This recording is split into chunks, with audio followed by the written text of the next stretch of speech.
นี่มันเป็นน้ำกลิ่นงัวอ่านนี่บ่กินเจกินมาน้ำหลังนั่นกินให้อิ่มกินได้กินแล้วก็มือนอนให้จะเป็นไฟปลอมได้มือนะ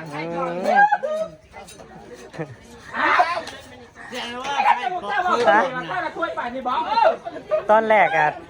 ล่อพอเชียวเชื้อจังได้ถ้าเพิ่นผัดนี้ปลาแหละก็มีแต่ไผ่ปลอมบัดนี้เคยปลอมสิไปหาอยู่ไสบัดนี้เมเซียวหาให้ได้บัดนี้ฮะ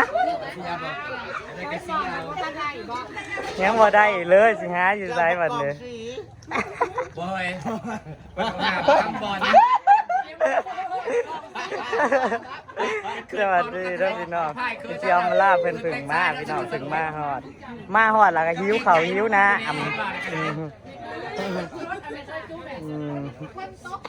เมเซียวหาให้แล้วเมเซียวไผ่หาให้ไผ่ให้เมเซียวหาเคยปลอมให้เสียบักคำบอลจะเป็นเคยปลอมจำเคยปลอมมาได้พวกเป็นกันไม่ค่อยจะเป็นอะไรดอกสลับบ่มันชดมันตีเลยมันชดมันตี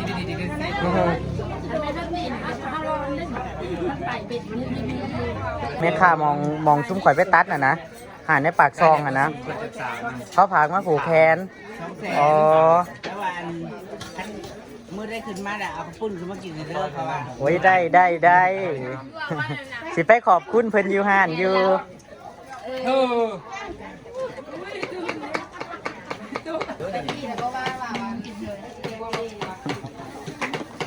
ซับไก่สิแล้วแหละพี่น้อง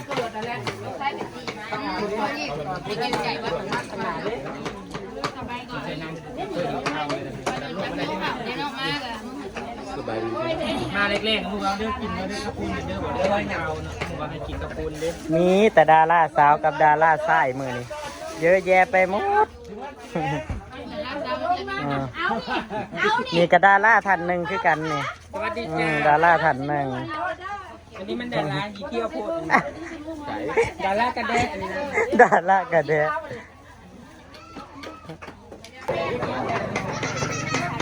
ซอย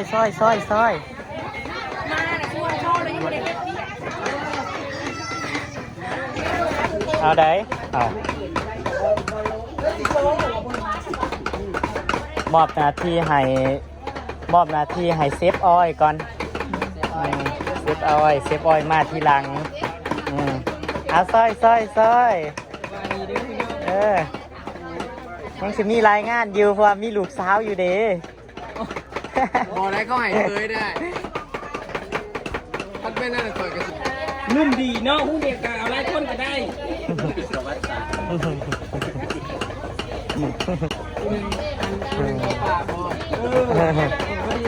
สามคนนี่ก็อยากจะมันพิษยุ่งดีกู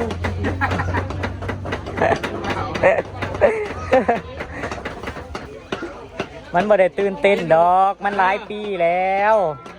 มัน2-3 ปีแล้วมันบ่ได้ตื่นเต้นดอกบ้านข่อยเขาไปออกตื่นเต้นอย่างเดียวคือตื่นเต้นญาติหมู่บ่กินบ่อิ่มน้ำสำราญหมู่มาบ่ยากดอกหมูหลายตัวอยู่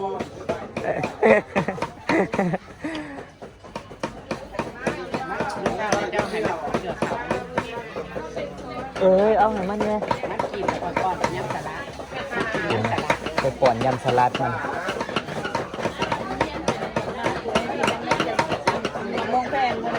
แม่นเหรอ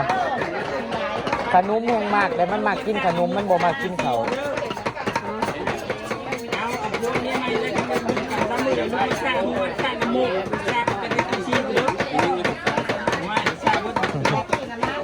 เสียงสับปัก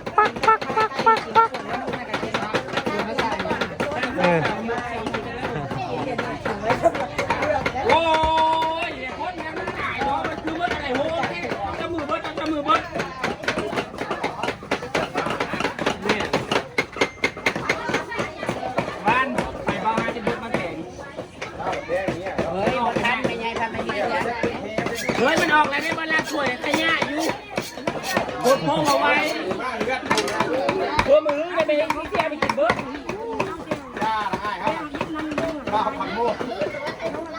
เป็นตะมวนน้ำบ่อพี่น้องเป็นตะมวนน้ำบ่อเป็นตะมวนน้ำบ่อเฮ้ยหามีดอันใหม่มาให้เบาอ้อยดูนี่คือข้าวซอยแล้วก็มา มันแบบว่าขึ้นเนาะ อันนี้ผ้ามันบอกขาดเลยนี่เบาอ้อยเอาอันนี้ขีดใส่โคกก็ได้ขีดใส่โคกนั่นสิเฮ็ดหยังโอ้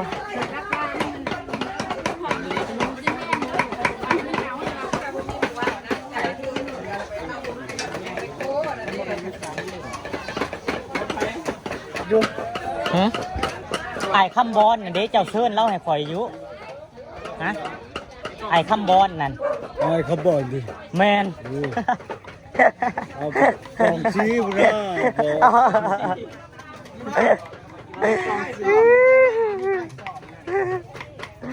นี่เด้นี่เด้ไผ่ปลอมนั่นนี่ เอาคำบอกเป็นเคยแล้ว เออ สิบอะไรมันสิบเอากันแต่เขาบอกว่าเคยปวด คนนั้นเขาจำได้น้องนั้น เออ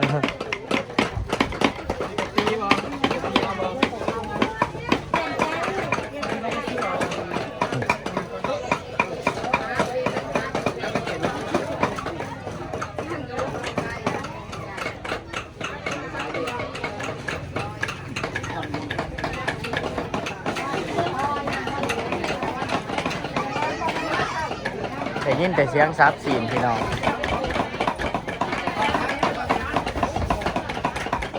ซับหัวซอยเนี่ยซับซับ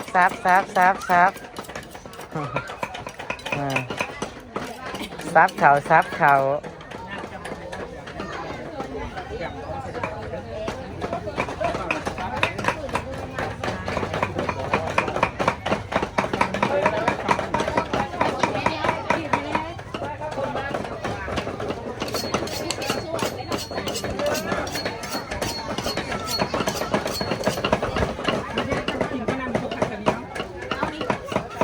เมเซียว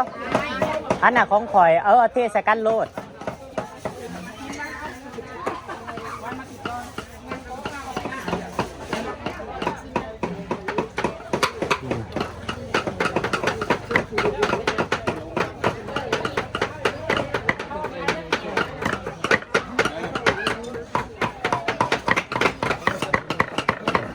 บ่ต้องถามหาเด้อเคยปลอมนะนั่งซับอยู่หานั่นแหละสิเอาเป็นเคยปลอมนะนี่เว้ากันแล้ว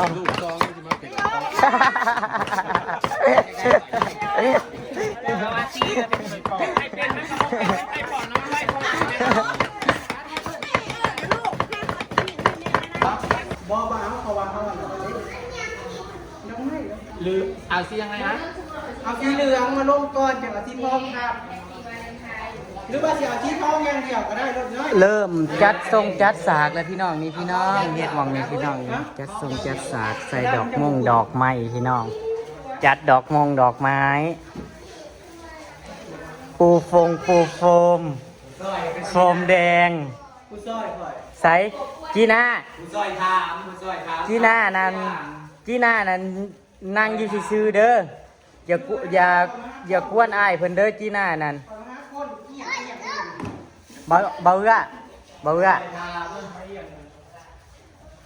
หน้าต่างน่ะบ่ต้องหาหยังปิดดอกเนาะเพราะมันมีผ้าเจ้าปิดอยู่แล้วนะฮะเฮามีผ้านี่อยู่เดี๋ยวเฮามาให้ ท่อนคือเก่าผมบอกพี่จะมีปัญหาเป็นผ่านแสงมันจะบอกงานมันสิเป็นแบบว่าต้องผ่านกันแสงติดแยกกันทุกการของงานทะลุมันจะเป็นอันนี้เป็นแสงกระท่อนก็จะผ่านกันแสง ใส่แบบให้มันเนี่ยไหวดิ แมน เหมือนมันเห็นเงาอันนี้กับผู้ช่วยบ่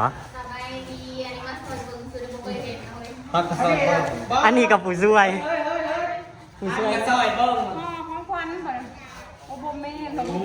ย สร้างมาสิมารุ่นไรมีอย่าง กรุงเงินกรุงท่าคำ เขาจักจ่าบอก เพราะฉะนั้น กระสังใจใจหูกระ เจ้า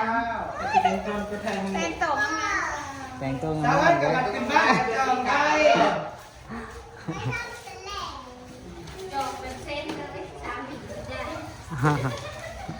มันก็จะเหนื่อยทีนี้ อะไรจะรักค่าเลยอยากให้มาจองกันห้าเดือนเลย เราเลื่อนกับปลาห้าช้าเพราะว่าใหญ่ ซ้ำจัดสะ เลื่อนเพราะว่าใหญ่สำหรับค้าเอาว่าร้านค้า เอากับเห็ดเพื่อมึงเพื่อคู่เนาะเพื่อแบบว่าสุดยอดดีมาของกันสีมี ไก่ใหญ่โคตรแต่ไม่ได้มีเรื่องมาเยอะคั่วแหละครับเรื่องคั่วที่สั่งไหน คน คุยกันยังไงเนี่ย ว่าจังซี่แล้วคนมีเงินเฮ็ดหยังก็ต้องเฮ็ดใหญ่ เฮาแล้วกันต๊อบกันยังสิ เพื่อหมู่เพื่อพวกเด้เพื่อลูกเพื่อหลาน กันต๊อบไปสุดแล้ว แมนเบาเอื้อปิดจังชันโลดถึกแล้ว ยังมีติ ถึกแล้วจะปิดจังชันล่ะ มีติเลยแล้วแบบมันเนี่ยสะท้อนแบบเราถ่ายแสงเป็นมิติถ่าย โอ้ยยังเย็ดคนน้อยเลย ตอนนี้กำลังจัดแจงพี่น้องซ้ำบริต่างกับหานหมอลำซิ่งเลย ซ้ำหานหมอลำซิ่งเลย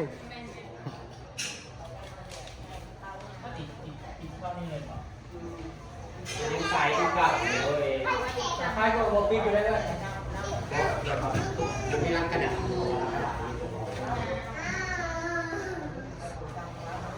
แล้วก็มารอดูตอนเสร็จอีกพี่น้องว่าสิงามซำใดเนาะพี่น้องเนาะเพราะว่าอยู่ตรงนี้เฮากระสิปูเด้พี่น้องเขาสิให้จัดดอกไม้เด้ทางยางอย่าเฮ็ดนั่งอยู่ซื่อๆจินะไปนั่งอยู่กับเอื้อยวันไว้มันสิตกแตกของเพิ่นนั่นมันสิตกแตกของเพิ่นนั่นเจ้าลืมเอื้อยวันแหละฮะเจ้าลืมแล้วเอื้อยวันน่ะ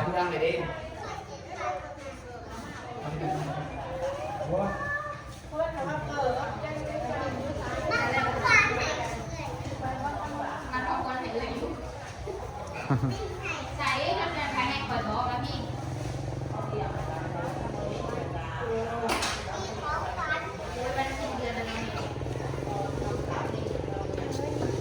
สิ้นเดือนก็สิ้นใจหวัดดีจ้าหวัดดีจ้าก่อนนะไว้จีน่าหวัดดีจ้าก่อนจีน่าหวัดดีข้าก่อน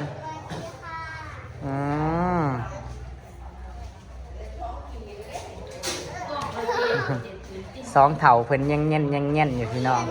จักสิแล้วจักมุ่งบุ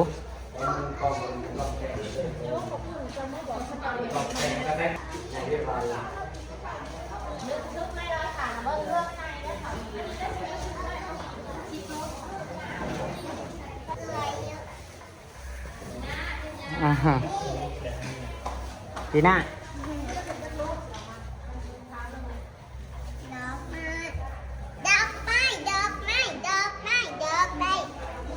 พุ่นเจ้าไปจับพุ่นไปจับตัวให้บ่าวน้ำไป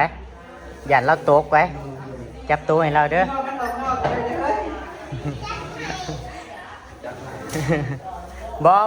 บเจ้าบ่จับตัวนั้นจับตังแล้วนั่นคอยบ่มีความ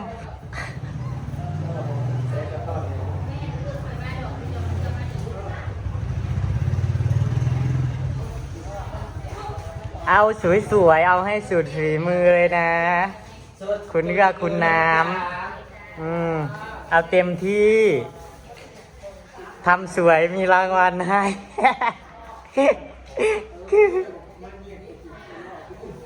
ได้พี่น้อง ซุ้มเจ้าวาดจังใดสวยงามบอสวยงามตามทองเหลืองนะพี่น้องเนาะ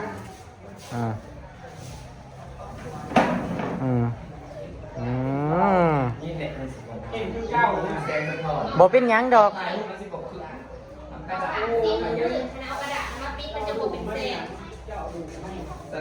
ไม่เป็นสีหมู นั่น อย่าผิดกันนะอย่าผิดกัน ปิดกันนั่นเนาะจะเรื่องกับบริโภคนี่แหละ เราอาบน้ำอยู่ แล้วมีจักรของโลก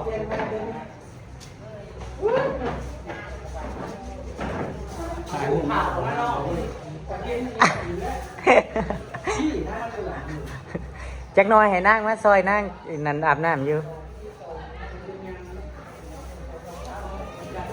เฮากับอาบน้ำแล้วเฮากับบ่เป็นได้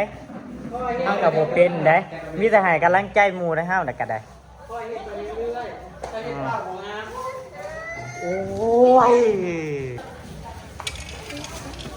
ดูดีเลยยังได้มาช่วยชิม เดี๋ยวให้นั่งแต่งของกินให้ โบ เดี๋ยวให้นั่งแต่งของกินให้ อื่นกับจังซีมาแต่เศร้ามาใหม่แต่ว่ามื้อนี้นะมาคำเมื่อคำบ่ได้ข่อยอยู่ผู้เดียวข่อยอยู่ โอเคขอบใจหลายๆขอบมุกขอบใจหลายๆขอบใจหลายๆขอบใจหลายๆเลยแต่งตัวงามๆมาเด้อมืออื่นเด้อ โอเคจ้ะโอ้ยโดนเว้ามาแหละ งามคู่เอ้ยคู่น้องงามคู่เอ้ยคู่น้อง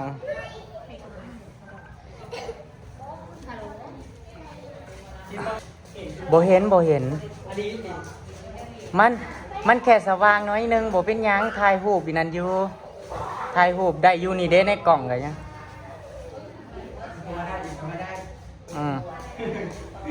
จะเฮ็ดจังได๋หรือว่าสิเอาล่มมันมาเลยทางไหนบ้าง หรือว่าสิเอาหยังปิดอีกบ่ มันมีเราใส่เนอะ เอาไปถิ่มขยะ อยู่ใช้ขยะ หนูมาหาดื่มดอกไม้ก่อนให้หลังหนูไปในกำลังไปก่อน ชี้หน้าออกข้างนอกนะเจ้านะไว้ ออกข้างนอกนะเจ้านะออกไปเล่นข้างนอกไว้ออกไปเล่นข้างนอกน้ำมูพี่มาเจ้าอย่าไปซนเบาเบาน้ำเราสิตีได้นั่นน่ะเราตีลีได้เจ้าเบิ้งนั่นเรามักตีเด็กน้อยคือยังเด็กน้อยขี้ดื้อนั่นไปแล้วเฮาว่าแต่งเขากินสวัสดิ์นะเราสิเมื่อเอาขับปุ่นก็ได้ขับท้าเอาขับปุ่นก่อนเอามือให้เท่าพ่อเท่าแม่ โบต้องเอายัง เอา ชิมาโหยังงานไปถ่ายเหลือกชิมาโหย นั่นดิเจ๊ก ไม่เอาค่ะไม่เอา ฮะเอามีดตัดเราในอยเฮ้ยมีดลามมีดตัดนั่นมีดลามบ่ฮู้มีดลาม มีดลามคืออะไรอ่ะ มันคืออะไรมีดลาม ดังมุมจังเลยเนาะ